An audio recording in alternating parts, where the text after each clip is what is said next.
ചോരയും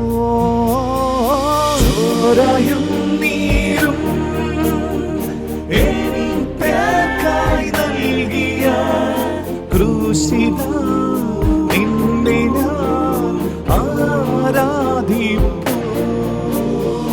ചോരയും നീരും എനിക്കായി നൽകിയ ക്രൂശിത നിന്നെ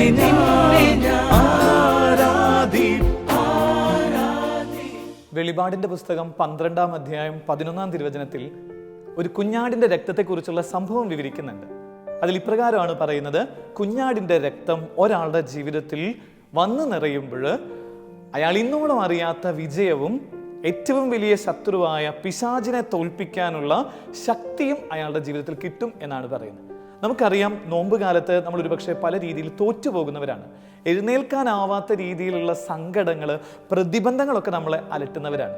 അങ്ങനെയാണെങ്കിൽ ഈ ഒരു ചോരയും നീരും എന്ന് പറയുന്ന ഈ നോമ്പുകാല വിചാരങ്ങളൂടെ കടന്നു പോകുമ്പോൾ ഈശോ നമ്മളോട് പറയുന്നത്: എൻ്റെ കുഞ്ഞെ, നീ എൻ്റെ തിരുവിലാവിൽ വന്ന് എൻ്റെ തിരുരക്തം കൊണ്ട് കഴുകാൻ ദാഹിച്ചു തുടങ്ങുക.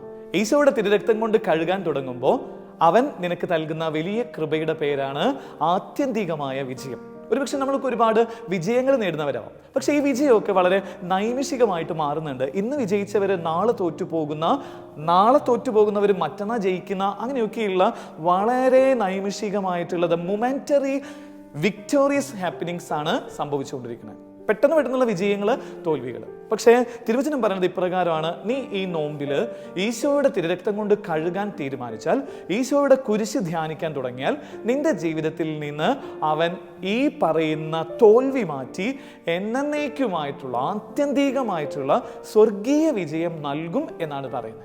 അതിന് നിന്നെ സഹായിക്കുന്നതാണ് ഈശോയുടെ രക്തം കൊണ്ട് കഴുകുന്ന വ്യക്തികളുടെ ജീവിതത്തിൽ സംഹാരദൂതൻ ഉണ്ടാവുകയില്ല. അതാണ് പഴയ നിയമത്തിൽ പുറപ്പാടിന്റെ പുസ്തകം 12-ാം അധ്യായം 12-ാം തിരുവചനം പറയുന്നത്.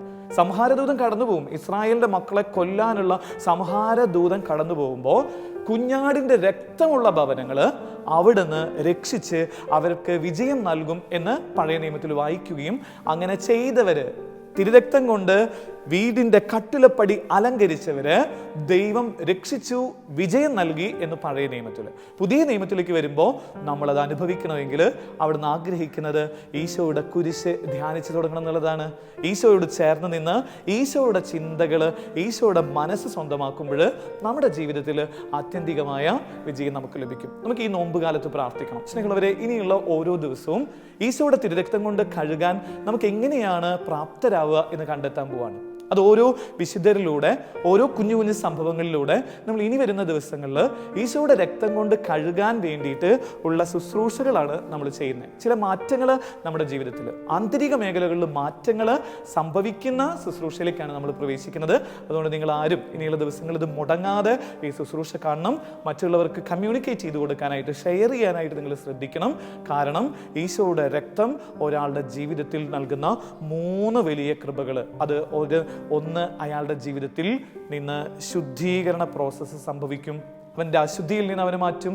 2, അവനെ പാപത്തിൽ നിന്ന് മോചിക്കും. 3, അവൻ്റെ ജീവിതത്തിൽ ആത്യന്തികമായ വിജയം അവൻ നൽകും. ഈ കർത്താവിൻ്റെ കുരിശ് ധ്യാനിക്കാൻ ഇനിയുള്ള ദിവസങ്ങളിൽ നമുക്ക് സാധിക്കട്ടെ.